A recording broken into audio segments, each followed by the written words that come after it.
Então eu queria convidar vocês nessa primeira mensagem, nesse primeiro sermão, a abrir no Evangelho de Lucas, as suas Bíblias, no Evangelho de João, capítulo 3, versículo 16. E talvez você não precise nem abrir a sua Bíblia, porque você deve saber esse versículo de cabeça. Se você não sabe, é porque ou você é novo convertido, ou porque tem alguma coisa errada aí. Se você não sabe João 3,16 de cabeça, faltou escola dominical, né? Faltou discipulado.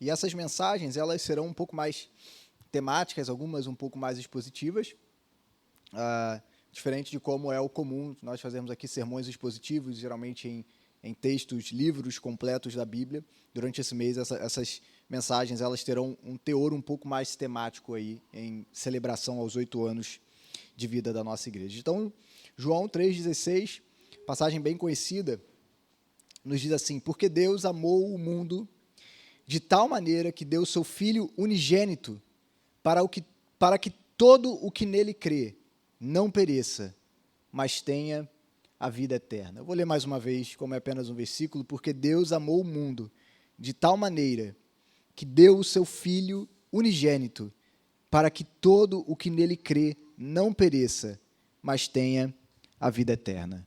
Vamos orar, curva a sua cabeça.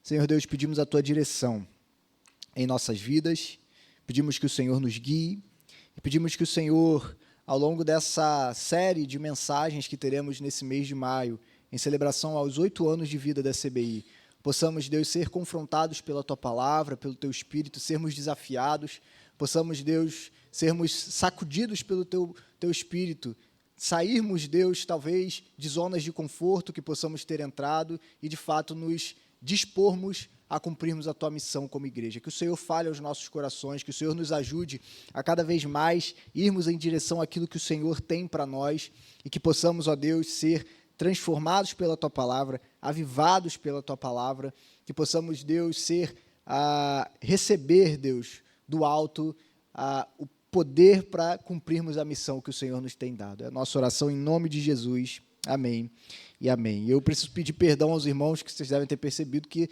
a minha garganta não está muito boa hoje, então talvez no meio do sermão assim, pode ser que ela esteja pior do que ela já está aqui. Então, se começar a falhar a minha voz, né, você sabe que a minha garganta não está 100%. Ontem eu dei aí uma aula junto com o nosso irmão Léo, tinha um ar-condicionado em cima da gente, que eu só fui ver no final do dia. Eu acho que esse ar-condicionado acabou aí com a minha garganta, mas se Deus quiser, orem por mim, orem para que eu consiga terminar esse sermão, mas que Deus fale aos nossos corações. Certo? Então, gente, após 8 anos de vida que a CBI está refletindo, eu não sei quem aqui está há mais tempo na CBI. Quem está desde o início aqui? Tem alguém que está desde o iniciozinho? Está ali o Felipe. Oi? Escreveu no livro, né? Ali, está com o nome lá no livro da vida, esse irmão aí. Já está escrito. Quem mais? Só o Felipe? Diego, cadê Diego? Diego está lá fora, né? Diego está desde o início. Né, também poucos remanescentes dessa época, né, poucos irmãos que aí estão desde o iniciozinho. Tem outros que já estão há bastante tempo, né? Também. Mariel está aqui há quanto tempo, Mariel e Cíntia? 7 anos, né? Quem está aí por essa faixa de tempo também? 7 anos. Janice, Gabriel, Saúl também está lá desde o início, né, Roberto? Então, são irmãos que estão aí desde o início, viram praticamente a CBI crescer, se desenvolver, chegar até os dias de hoje, viram os desafios, passaram por momentos bons, momentos difíceis, mas após 8 anos de vida, nós precisamos refletir, precisamos parar e refletir, precisamos olhar para a nossa própria história e nos perguntar: será que nós ainda estamos no caminho certo? Será que nós ainda estamos fazendo aquilo que Deus espera de nós? Será que nós temos cumprido os propósitos e a missão que Deus nos tem dado como povo redimido de Cristo? Será que nós estamos, de fato, indo em direção àquilo que Deus tem para nós?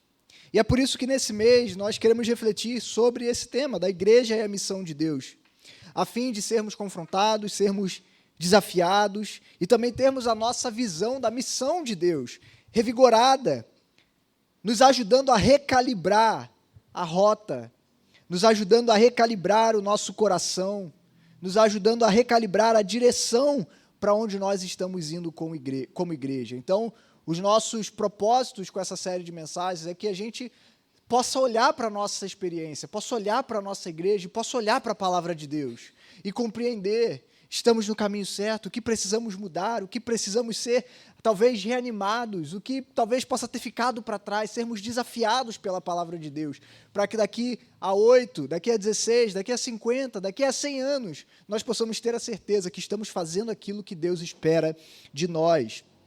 Então, eu espero que todos nós sejamos desafiados, tanto como igreja, tanto como crentes, individualmente, ao longo dessa série de sermões, ao refletirmos sobre qual de fato é a nossa missão como igreja, qual de fato é a missão de Deus e qual é o nosso papel como igreja nessa missão. Mas, antes de nós pensarmos nisso, nós precisamos nos perguntar, precisamos saber qual é a missão de Deus. Você sabe o que Deus está fazendo no mundo hoje? Você sabe como Deus está agindo no mundo hoje? Você é capaz de compreender biblicamente o que Deus está fazendo não só em Itaboraí, não só na comunidade batista, mas no Rio de Janeiro, no Brasil, no mundo? O que ocupa o coração de Deus? Quais são as prioridades do Senhor no tempo em que nós vivemos? E além disso, você sabe como Deus tem atuado ao longo da história da redenção? Você consegue compreender o que esse Deus está fazendo? Porque se nós não formos capazes de responder qual é a missão de Deus, o que Deus está fazendo hoje, nós estaremos fadados a rodar sem direção como igreja. Como parece que tem acontecido em muitas igrejas, que perderam o seu propósito e a sua direção. Igrejas que talvez institucionalmente e aos olhos do mundo podem ser um sucesso, podem estar atraindo multidões, podem estar fazendo coisas muito impressionantes, mas que se elas esqueceram qual é a missão de Deus e o que Deus espera delas, elas estão fracassando. Estão fracassando naquilo que é a tarefa mais básica da igreja, no seu propósito mais básico. Se nós não sabemos o que Deus está fazendo no mundo e como nós podemos nos envolver com o que Deus está fazendo no mundo hoje, nós fracassaremos em nossa missão. Ainda que possamos ser uma instituição de muito sucesso aos olhos do mundo. Uma instituição cheia de pessoas, uma instituição que movimenta muito dinheiro, uma instituição que faz muitas obras de caridade, uma instituição que talvez, aos olhos desse mundo, possa parecer um sucesso, mas aos olhos de Deus será um fracasso. Então, qual é a missio Dei? Existe esse termo, essa expressão em latim, que os teólogos usam para se referir à missão de Deus, a missio Dei. Qual é a missão de Deus? O que Deus está fazendo desde Gênesis e o que Ele cumprirá até que se chegue no final dos tempos. Nós compreendemos que a missão de Deus é a iniciativa soberana de Deus em redimir e restaurar a criação para a sua própria glória. Em poucas palavras, essa é a missão de Deus no mundo. Isso é o que Deus está fazendo. Deus está redimindo a criação para a sua própria glória, para o louvor do seu nome. Deus, ele inicia uma longa jornada para restaurar toda a criação e a vida humana, como um todo, da devastação causada pelo pecado. E a missão de Deus é o seu antigo propósito de criar céus e terras renovados e restaurados para a sua própria glória.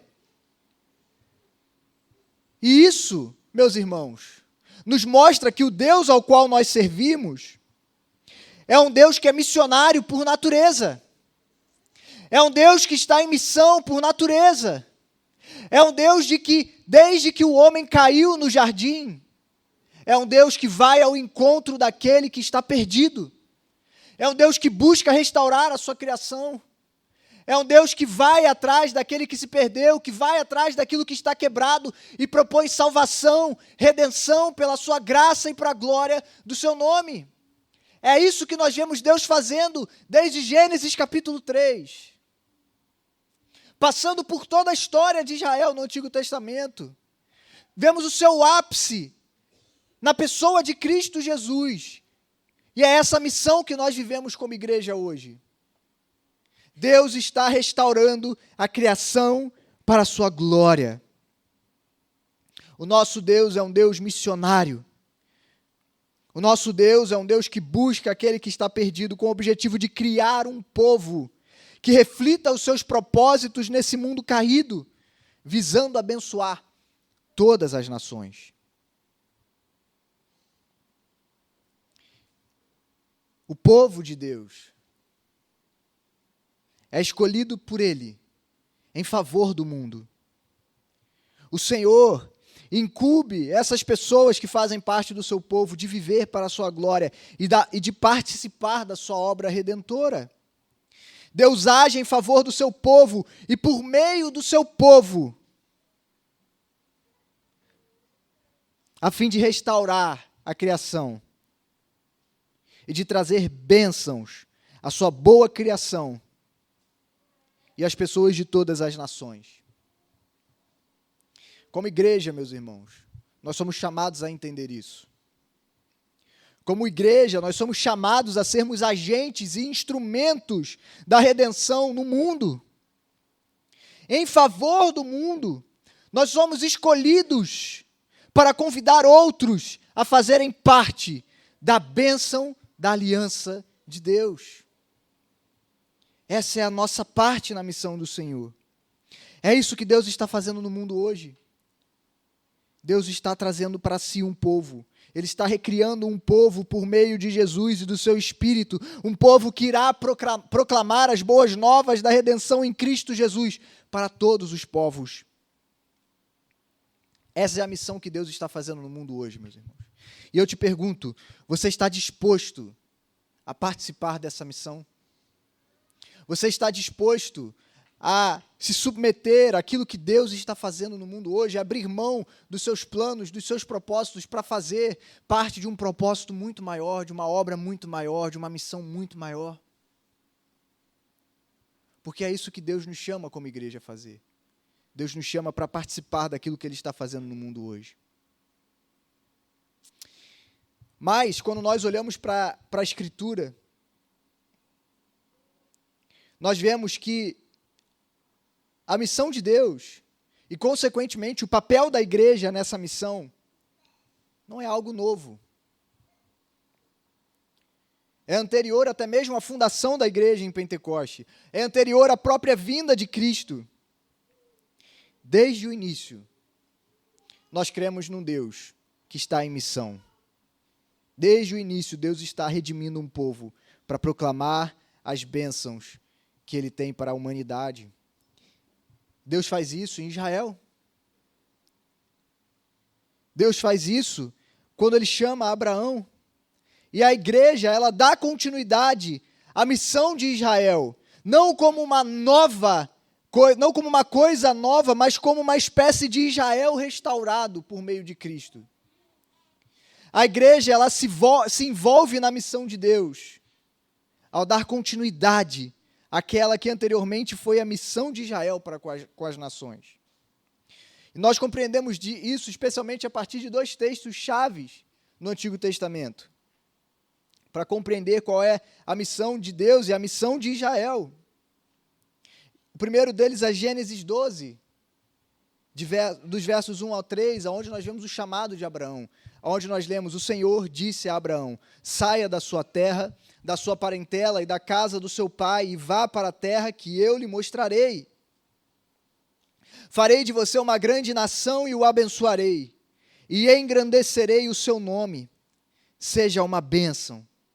Abençoarei aqueles que o abençoarem, e amaldiçoarei aquele que o amaldiçoar, e em você serão benditas todas as famílias da terra. Desde o início, desde o chamado de Abraão como pai da nação de Israel, Deus já tinha um interesse global, de alcançar o mundo, de alcançar todos os povos. O nosso Deus não é um Deus tribal. O nosso Deus não é um Deus que se limita a um espaço geográfico, a uma etnia específica. O nosso Deus é um Deus que deseja alcançar todos os povos da terra. E Ele chama Abraão, e Ele chama o povo de Israel para ser o instrumento através do qual essa bênção alcançará as nações. Deus está interessado em todos os povos, em toda a criação. Mas a maneira que Deus cumpre a sua missão, a maneira através do qual Deus está agindo no mundo hoje, é escolhendo um povo para ser o canal da sua misericórdia para toda a criação.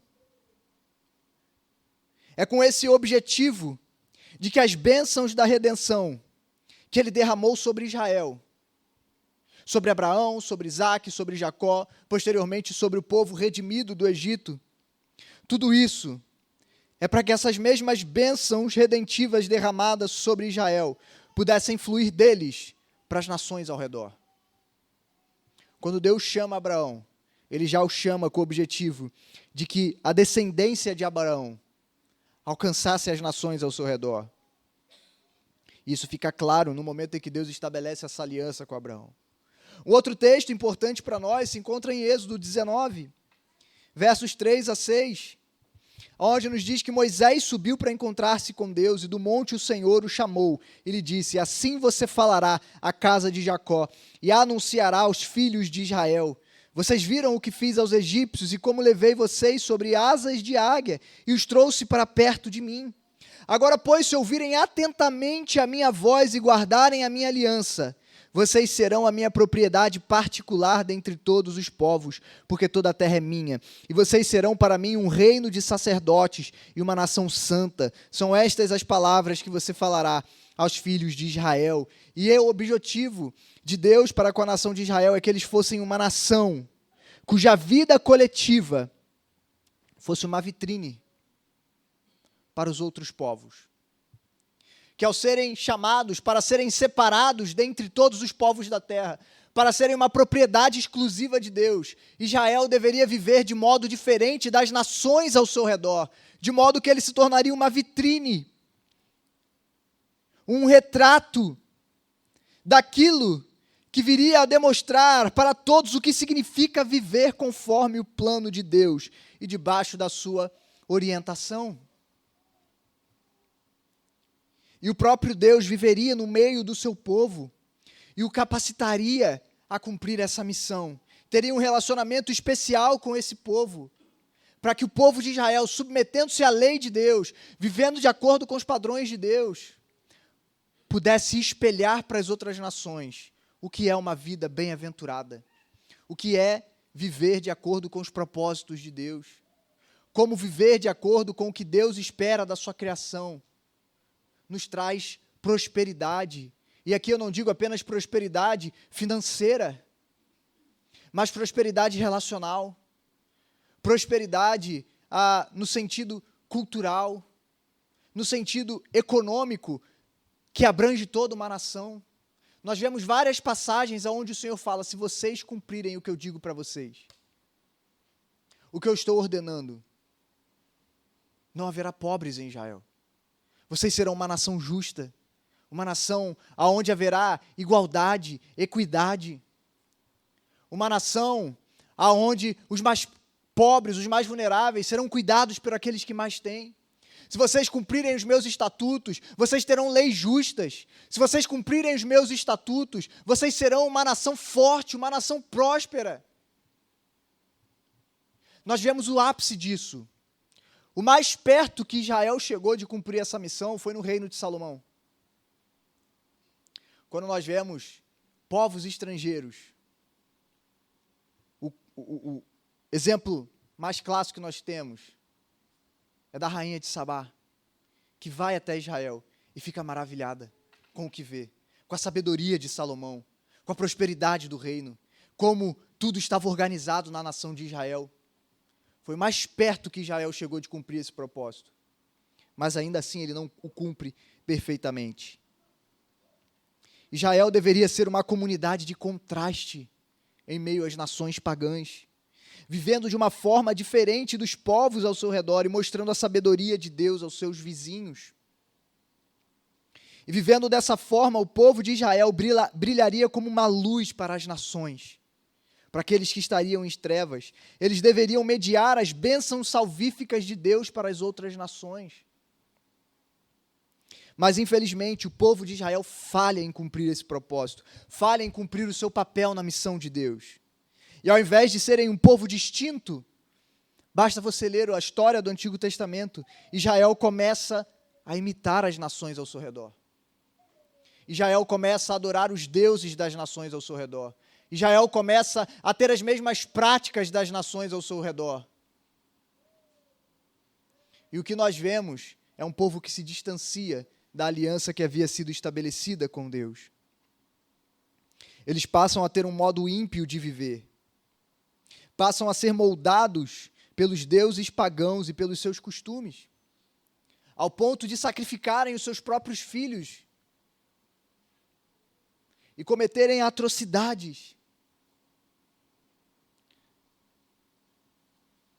Ao invés de abençoar as nações e cumprir aquilo que Deus havia dito que seria feito por meio de Abraão e da sua descendência, Israel se nega a compartilhar as bênçãos de Deus com os seus vizinhos.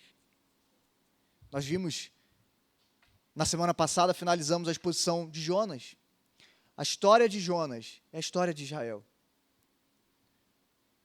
que se nega a abençoar os povos ao seu redor, que se nega a levar a mensagem de Deus para as nações pagãs. Jonas representa a sua nação. Jonas representa a falta de vontade que Israel tinha de compartilhar as bênçãos de Deus. Israel se esqueceu da sua missão. Israel se esqueceu do que Deus estava fazendo no mundo. E Israel passa a adotar uma visão de um Deus tribal. Ele é o nosso Deus, ele vai nos abençoar. E por isso eles falham em cumprir a aliança, eles quebram a aliança de Deus, de uma forma que posteriormente Deus viria a fazer uma nova aliança superior, uma aliança através do sangue de Cristo. E é justamente nesse sentido em que nós damos continuidade como igreja à missão de Deus e à missão de Israel. Como igreja hoje nós precisamos assumir essa missão na qual Israel falhou em cumprir. Mas antes disso, nós precisamos entender que somos chamados a dar continuidade também à missão de Jesus. O fracasso de Israel torna evidente a necessidade de um Israel verdadeiro, que cumpriria fielmente os propósitos de Deus de abençoar todas as nações e que levaria então a missão de Deus adiante, a missão de abençoar todos os povos, esse Deus missionário que vai em busca do perdido, que deseja alcançar o perdido. Grande parte do Antigo Testamento, por exemplo, especialmente os escritos proféticos, eles passam a ansiar por essa figura que iria finalmente cumprir os propósitos de Deus, que Israel havia falhado em cumprir. Essa figura que cada vez vai se tornando mais clara para nós quem era ele. A figura do Messias esperado, que de fato triunfaria onde Israel falhou. E isso ocorre justamente na pessoa de Jesus Cristo, o verdadeiro Filho de Deus, o verdadeiro Israel de Deus, a semente de Abraão por meio de quem todas as nações da terra seriam abençoadas. Ele é o descendente, ele é o verdadeiro Israel. Por meio da salvação obtida pela morte de Jesus e pela sua ressurreição, Jesus levaria a bênção de Deus para todos os povos. Por meio da morte de Jesus, pelos nossos pecados e da sua ressurreição, então, de fato, a bênção de Deus a todos os povos chegaria e alcançaria todas as nações. E mais uma vez, a encarnação de Jesus demonstra o caráter missionário de Deus. Tanto o Antigo quanto o Novo Testamento nos mostram esse Deus que está em missão. Nos mostram esse Deus que está agindo no mundo. Nos mostram um Deus que não está parado, mas Ele está buscando os perdidos, Ele está restaurando, Ele está redimindo. A encarnação de Jesus, mais uma vez, deixa claro para nós o caráter missionário de Deus. E aqui ele fica explícito para nós, porque o Filho é aquele que é enviado com uma missão clara, uma missão de resgatar aqueles que estão perdidos. Jesus triunfa e cumpre a missão que Israel falhou em cumprir. Ele obedece aonde Israel desobedeceu e por meio dele uma nova aliança é estabelecida. Mas o Novo Testamento, os evangelhos, eles terminam de uma maneira muito peculiar. Jesus é o Messias e a semente de Abraão, por meio de quem a promessa, através do qual todas as famílias da terra seriam abençoadas, se cumpriria. Mas o final dos evangelhos nos mostram que Jesus não permanece entre nós. Jesus é assunto aos céus. De que forma essas bênçãos alcançariam todas as nações? Como que Jesus propagará as bênçãos da salvação que ele obteve por meio da sua morte e da sua ressurreição?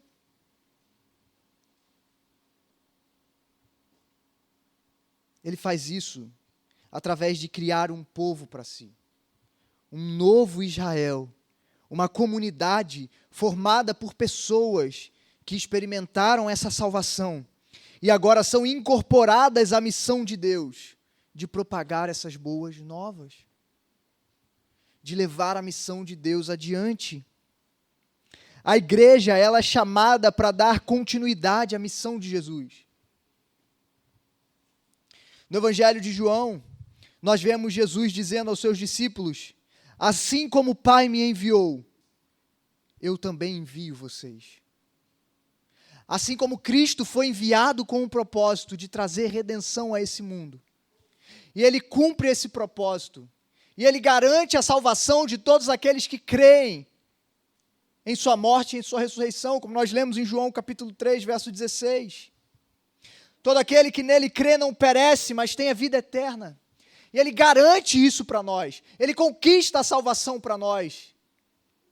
E agora o Cristo ressurreto, Ele incumbe a igreja com uma missão. Da mesma forma como eu fui enviado como um missionário, eu envio vocês como missionários a esse mundo, para continuarem, para propagarem essa mensagem, para levarem essas boas novas ao perdido, como a bênção de Deus, da salvação pela graça mediante a fé em Cristo Jesus alcança o mundo, por meio da igreja,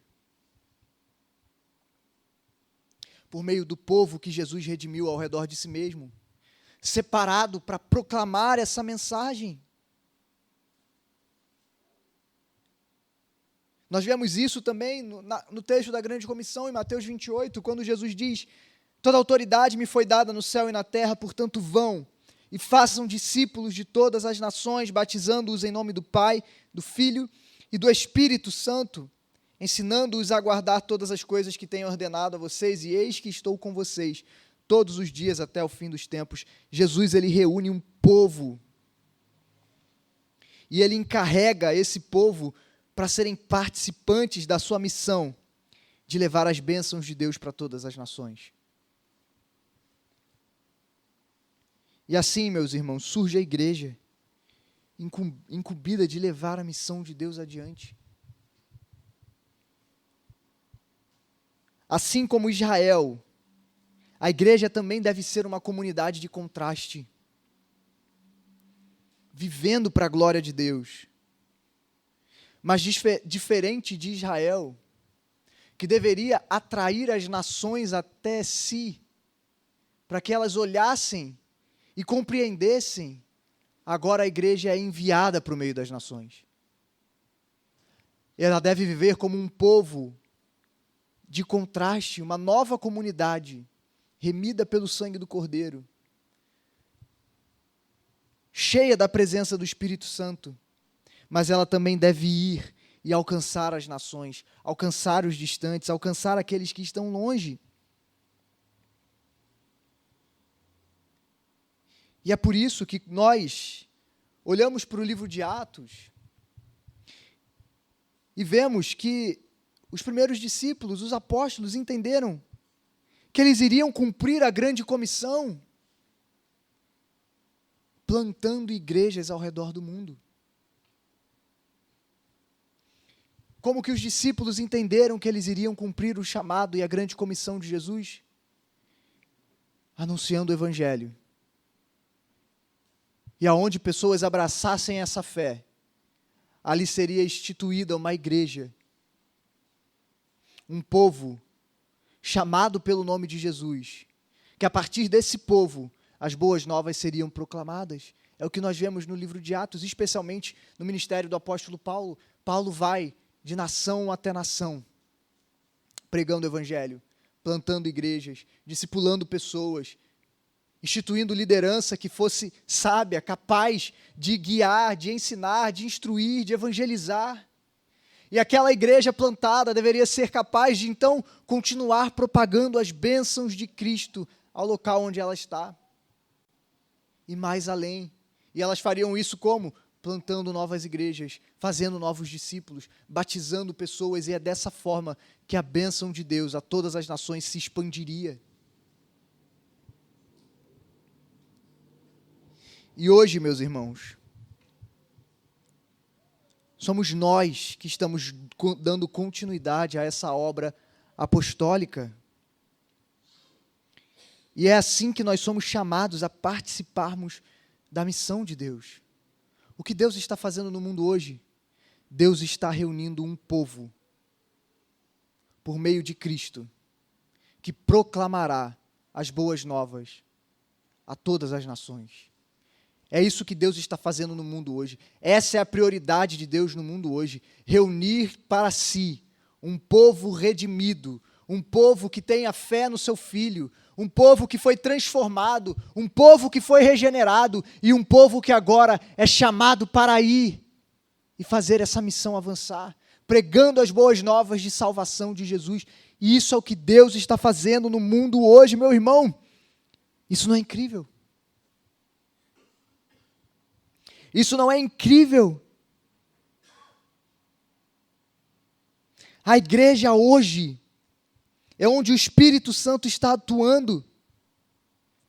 A igreja hoje é ela que revela a multiforme sabedoria de Deus para esse mundo, como Paulo vai dizer em Efésios capítulo 3.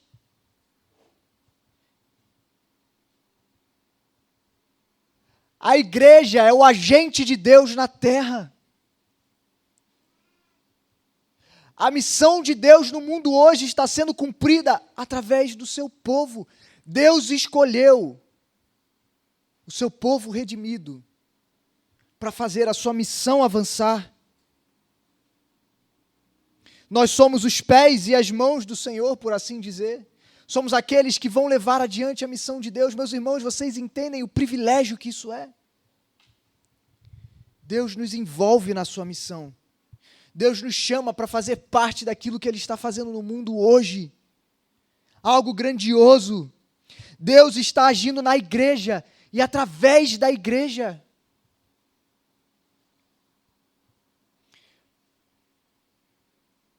A igreja faz parte central do plano de Deus de abençoar as nações. Ela não é o plano B, C. Ela não é um plano secundário.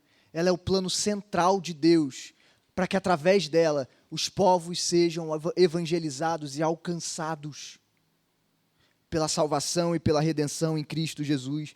Nós somos chamados a proclamar essa boa nova. Nós somos chamados a nos envolvermos na missão de Deus, a sermos parceiros de Deus na sua missão e capacitados pelo próprio Deus, no poder do Espírito, levarmos essa mensagem adiante.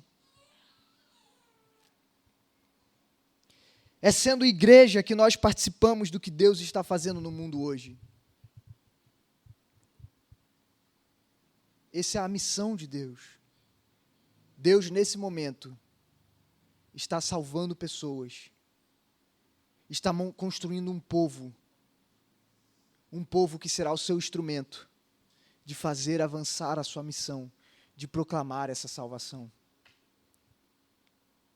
Essa é a missão de Deus. Esse é o Deus que é missionário por excelência e nos envia como missionários na sua missão, para fazer parte da sua missão. De tal forma que o grande pastor Charles Spurgeon tem uma frase muito famosa, tenho certeza que você já ouviu: todo cristão ou é um missionário ou é um impostor. A natureza missionária de Deus é que define a natureza missionária da igreja e a natureza missionária de cada um como cristãos. Nos envolvermos na missão de Deus não é opcional, meus irmãos.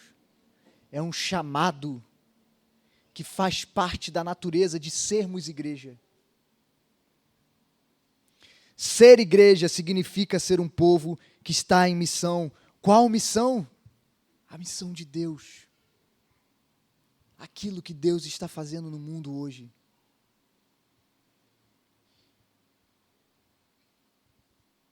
E essa verdade grandiosa, tão incrível, isso não é... Você fica maravilhado com essa verdade, meu irmão. Você é capaz de se maravilhar com essa verdade, de entender que Deus permite que nós, criaturas falhas, pecaminosas, possamos fazer parte da sua missão. Essa verdade, ela gera para nós algumas implicações e algumas aplicações que eu queria trazer antes de encerrar, tendo em vista essa realidade. Uma vez que a tarefa primordial da igreja é proclamar as boas novas de Jesus com o objetivo de espalhar as bênçãos de Deus por todas as nações, uma vez que isso faz parte da obra de restauração de toda a criação e que isso resultará na glória de Deus. Isso resultará no nome de Deus sendo glorificado entre todos os povos. Nós temos que nos fazer uma pergunta. Nós estamos envolvidos nessa missão? Nós estamos contribuindo para essa missão? Nós estamos sendo de fato instrumentos, seja como indivíduos, seja como igreja, que estão fazendo essa obra avançar, que estão proclamando o Evangelho de Cristo Jesus àqueles que estão perdidos. O que você, meu irmão, o que nós temos feito para levar a missão de Deus e a obra de Deus adiante?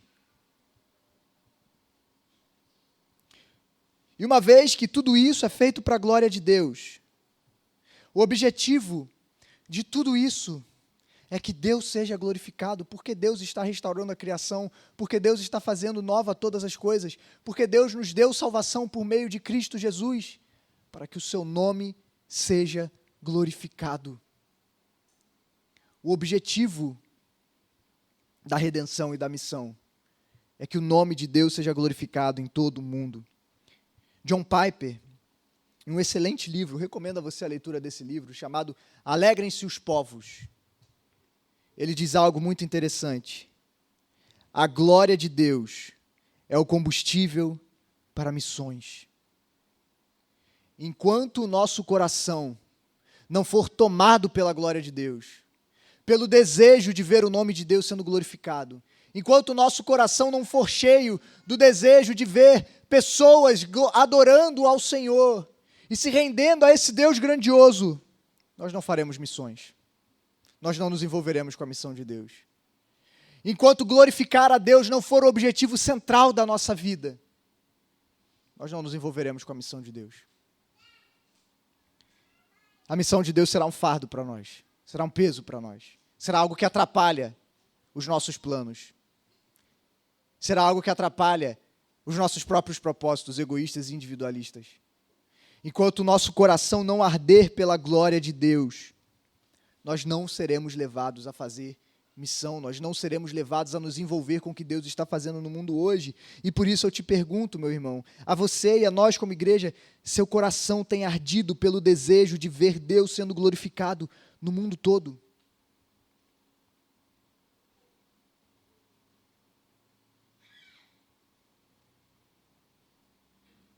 esse desejo queima no seu coração. Você deseja ver as pessoas do seu bairro alcançadas, seus vizinhos, seus colegas de trabalho, sua família. Perceba, não em primeiro lugar, porque você quer vê-los salvos, embora isso seja algo muito bom, mas porque você sabe que a salvação dessas pessoas resultará no nome de Deus sendo glorificado. Porque quando os seus filhos, os seus pais, os seus irmãos, os seus tios, os seus vizinhos, o nosso bairro é alcançado pelo Evangelho, Deus será glorificado. O seu coração arde por esse desejo, meu irmão? Ou você pensa pouco sobre isso? Ou quase nada? Se é que você pensa sobre isso. Será que você se levanta e você se pergunta como eu posso glorificar a Deus hoje na minha vida? Como eu posso ser parte da missão de Deus no mundo? Isso só acontecerá quando nós estivermos tão maravilhados com a glória de Deus, que nós não conseguiremos nos conter. É o que nós vemos em tantos salmos, onde o desejo do salmista é que os povos se juntem a ele na adoração a esse Deus. O desejo pela glória de Deus, o amor pela glória de Deus, é isso que nos move a nos envolver na missão de Deus. E como nós vimos na história de Abraão, de Israel, de Jesus e da igreja, Deus nos abençoa para que nós possamos ser bênçãos aos outros. A salvação não é algo individualista. Junto com ela vem a missão de propagar as bênçãos que nós recebemos para os outros também. Meu irmão, se você foi salvo por Cristo Jesus, essa salvação não diz respeito apenas a você.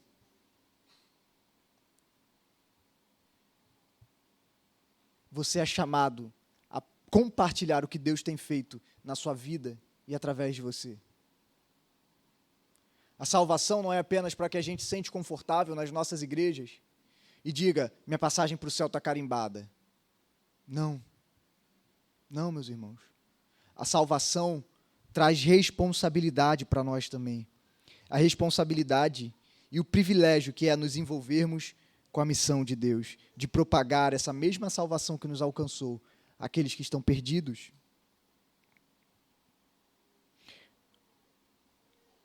Uma outra implicação dessas verdades, meus irmãos, é que fazer parte da missão de Deus é um privilégio. É um privilégio. Deus nos permite participar do que Ele está fazendo no mundo hoje. Às vezes nós achamos que nós estamos fazendo um favor para Deus. Não é isso, meus irmãos. Os miseráveis somos nós. Os necessitados somos nós. O que Deus faz é nos dar o privilégio de poder nos relacionarmos com Ele e de poder nos juntarmos a Ele na grande obra que Deus está fazendo no mundo hoje. Não é porque Ele precisa de nós, mas é porque Ele escolheu compartilhar conosco essa missão. Ele decidiu nos envolver na sua missão. Ele falou, eu quero que vocês façam parte disso também. Eu quero que você seja meu instrumento para levar a salvação às pessoas. E isso jamais deveria ser um fardo para nós, meus irmãos. Isso jamais deveria ser um peso para nós.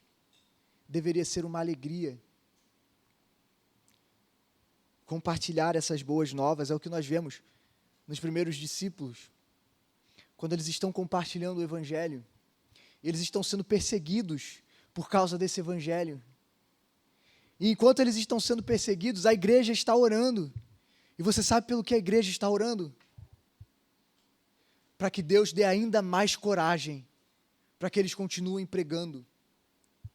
Quando os discípulos eram açoitados, eles se alegravam. Olha que doideira. Eles se alegravam e diziam que era um privilégio poder sofrer pelo nome de Jesus. Eles não entendiam isso como um fardo. Eles não encaravam isso como medo. Eles encaravam, Deus nos chamou para fazer parte do que Ele está fazendo no mundo hoje. Como nós não vamos nos alegrar com isso? Ainda que isso nos traga perseguição, ainda que isso possa nos trazer sofrimento, dor. Mas nós estamos envolvidos em algo grandioso. A maioria das pessoas se sente empolgada ao saber que está fazendo parte de algo relevante, que tem valor. Isso é algo que é entendido no mundo corporativo, no mundo coach. Você tem que dar um sentido para as pessoas. Elas têm que entender que elas estão fazendo parte de algo maior. E isso realmente nos dá um senso de propósito. Quando a gente não vê as coisas acontecendo, a gente diz, para que eu vou me envolver com isso? Não tem nada acontecendo. Mas quando nós vemos resultados, quando nós vemos Deus agindo através de algo, nós nos sentimos empolgados. Meu irmão, como você se sente ao saber que você pode contribuir para a maior obra de todos os tempos? Na verdade, é a única obra relevante de todos os tempos. Porque todo o resto passará, mas a missão de Deus não passará. E Ele nos chama a nos envolvermos com essa missão. Como você se sente a respeito disso? De que você recebeu o privilégio de fazer parte dessa missão. E o que você tem feito a respeito disso? Fazer parte da missão de Deus soa como um fardo para você ou soa como um privilégio?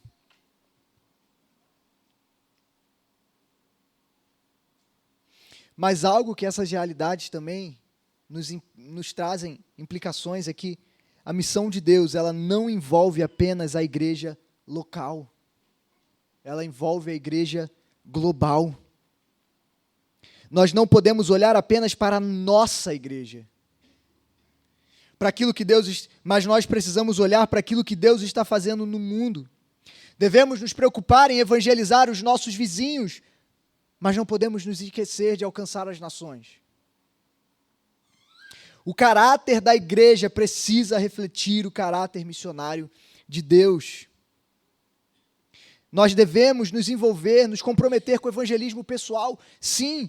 Devemos nos envolver com plantação de novas igrejas, sim.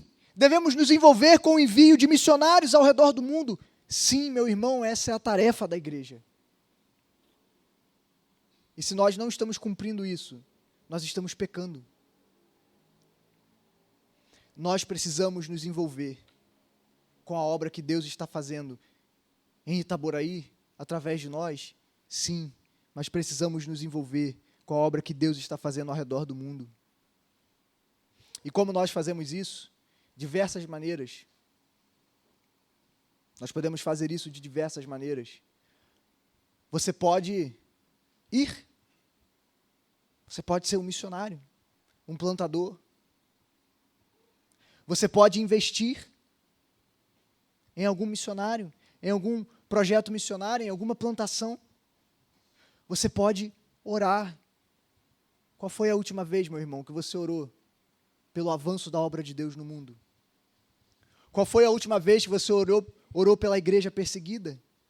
Qual foi a última vez que você orou por um missionário? Qual foi a última vez que você orou por uma plantação de igreja? Qual foi a última vez que você orou por conversões? Qual foi a última vez que você orou pedindo para que Deus o use como instrumento para alcançar as pessoas aonde você está? Oramos pouco. E muitas das vezes oramos de maneira tão egoísta. Só orando por nós e pelos nossos. Pelas nossas necessidades, pelos nossos desejos, pelos nossos sonhos. Mas qual foi a última vez que você orou pela missão de Deus no mundo? Você pode fazer isso de diversas formas. Você pode entrar lá no site Missão Portas Abertas e você terá ali um ranking dos 40 países mais perseguidos do mundo, e lá você tem motivos de oração diária. Você pode entrar no site e orar por cristãos que estão pedindo socorro ao longo do mundo. Você pode doar, você pode ajudar. Você pode abrir o site de algumas Redes como a rede da qual nós fazemos parte, a rede Atos 29. Você pode ver as igrejas que estão em plantação e você pode orar para que Deus abençoe esses plantadores. Você pode entrar em contato com eles e perguntar o que eles estão precisando.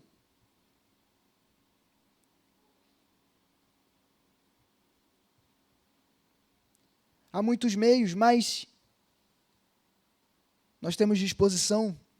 Nós temos entendido que Deus nos tem chamado não só para pensar na nossa igreja local, mas pensar na igreja global. Nós somos parte de algo maior, meus irmãos. E nós somos chamados a nos envolver com o que Deus está fazendo no mundo hoje.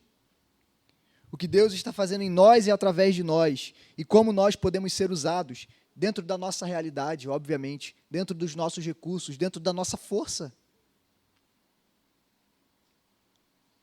Mas não podemos nos eximir, talvez pensando, somos uma igreja muito pequena, não temos recursos suficientes. Meus irmãos, quando nós nos dispomos nas mãos do nosso Senhor, nós podemos fazer grandes coisas. Quando nós, de fato, nos envolvemos na missão de Deus, nós podemos fazer grandes coisas, porque o nosso Deus é quem faz, nós somos meros instrumentos nas suas mãos. Nós também devemos orar para que Deus nos desperte para nos envolvermos com o que Ele está fazendo no mundo hoje. Para que Ele nos capacite, nos dê alegria e prazer em podermos fazer parte da sua missão. Para que Deus avive o seu povo. E por fim, para encerrar, se nós não nos envolvemos com a missão de Deus, meus irmãos, nós estamos traindo o nosso chamado. E nós estamos falhando na nossa vocação como igreja. Isso é muito sério, porque isso é pecado. Não fazer aquilo que Deus espera de nós é pecado. Deus nos deu uma missão, meus irmãos, que nós precisamos cumprir. Deus não apenas nos deu uma missão, mas Deus nos deu o poder necessário para cumpri-la. O Espírito Santo que nos capacita, que habita conosco. Não apenas Ele nos deu o Espírito Santo, como o próprio Senhor Jesus, a quem foi dado toda a autoridade no céu e na terra, prometeu que estaria conosco enquanto nós estivéssemos em missão. Todos os meios e os recursos necessários para cumprirmos essa missão, o Senhor já nos deu. Basta nos dispormos e sermos obedientes ao que Deus espera de nós. Que o Senhor nos abençoe e nos ajude a fazermos parte daquilo que Ele está fazendo no mundo hoje. Não como um peso, não como um fardo, mas com alegria e privilégio de sermos instrumentos do Senhor, agentes através do qual a missão de Deus está sendo cumprida no mundo todo. Quero te convidar a ficar de pé. Nós vamos orar.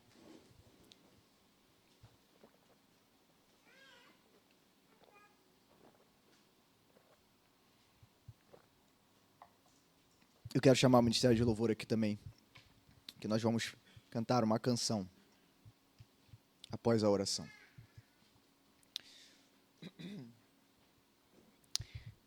Senhor Jesus,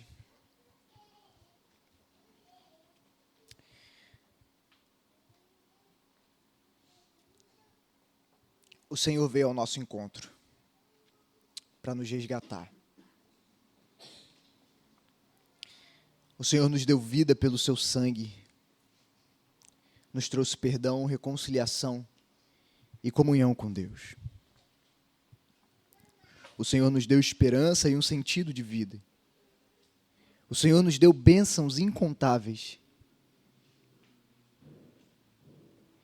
E uma dessas grandes bênçãos que o Senhor nos deu foi o privilégio de nos envolvermos com a tua obra, com a missão do Senhor no mundo.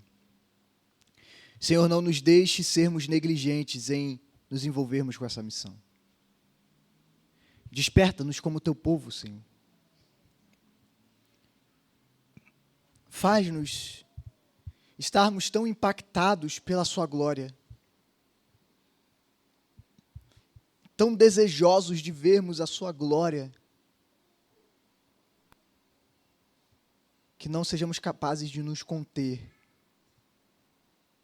mas que sejamos instrumentos em Tuas mãos para proclamar o Evangelho de Cristo Jesus. Nos envolvermos com a missão que o Senhor tem feito no mundo hoje. Sermos Teus instrumentos, Senhor, para cumprir a Tua missão. Que isso seja uma alegria e um privilégio. Que o desejo de ver o Seu nome sendo glorificado nos leve a evangelizar os nossos parentes, os nossos vizinhos, nossos colegas de trabalho, de faculdade, mas nos leve a evangelizar as nações também, Senhor. Nos leve, desperte, Senhor, em nosso meio, pessoas com um coração desejoso de serem enviados como missionários. Levante em nosso meio, Senhor, pessoas ansiosas e generosas, desejosas de contribuir com missões no mundo todo. Levante, Senhor, em nosso meio, homens e mulheres desejosos de irem plantar igrejas fiéis aonde não há uma presença fiel ainda. E desperta-nos como igreja a ser uma igreja com um coração missionário, uma igreja que envia, uma igreja que contribui, uma igreja que se envolve, uma igreja que ora, uma igreja que faz parte daquilo que o Senhor está fazendo no mundo hoje, Deus. Não nos deixe, Senhor, estarmos confortáveis dentro da nossa igreja, mas nos leve a entender que o Senhor tem uma missão para nós. E essa missão é a sua própria missão, ao qual o Senhor nos deu o privilégio de nos juntarmos ao Senhor, para vermos o seu nome sendo glorificado em toda a nação, Deus. Em todas as nações, em todos os povos, usa-nos, Senhor. Que possamos dizer, como o profeta Isaías, eis-nos aqui, envia-nos. Envia-nos como missionários para o outro lado da nossa rua, para o outro lado do nosso estado, para o outro lado do nosso país ou para o outro lado do mundo. Mas faz-nos reconhecer, Senhor, que Tu nos tens chamado para sermos missionários e para nos envolvermos com a Tua missão. Não nos deixe negligenciar o nosso papel, Senhor, mas capacita-nos. Enche-nos de ousadia, de coragem, de poder, de sabedoria, de amor, para que nós possamos compartilhar as Tuas boas novas com esse mundo que está em trevas, para que nós possamos nos juntar ao Senhor e aos Teus santos espalhados no mundo todo, para cumprir a Tua missão. Em nome de Jesus. Amém.